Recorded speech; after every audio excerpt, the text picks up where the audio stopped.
this hearing. Madam Vice President, with due respect, you are not allowed to do that, Madam Vice President. You are not allowed to introduce any motion.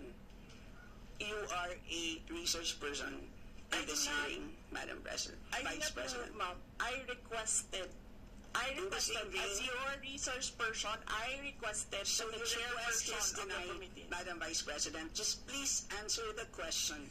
The issue on confidential funds falls squarely within our discussion of your 2025 budget. Narinig mo yung sinabi niya, ma'am? Narinig So mo please yung proceed. nakikinig ka sa kanya kanina? Absolutely. Walang rules dito. Please proceed and answer the question. It's a very simple question. Diba? Please explain the specific spending on those items that she enumerated, amounting to a total of, honorable friends, do you want to repeat to a that? total of 73.287 million.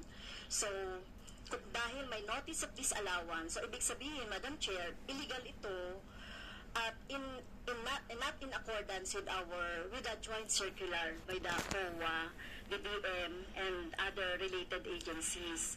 So, kung ito ay dinisallow, so ibig sabihin, illegal yung paggamit nito. Madam Chair, nitong mga items na binanggit ko po, Madam Chair. Yes, Madam Vice President. You cannot allow a member of the House to just claim that it is illegal.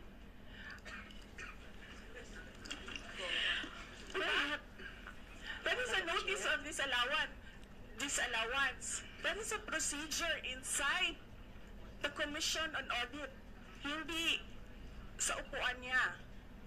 Honorable friends. Okay, thank you, Madam Chair. So, thank you for the explanation, Vice President. Okay, next. According to accomplishment report of OVP, it spent 10 million for payment of reward. So, Madam Chair, in 11 days, ilang tao kaya at magkano kada tao ang reward? In fact, COA disallowed the whole amount spent by OVP for payment of reward. Hindi ba, Madam Chair, questionable ito? Madam Vice President. Madam Chair, the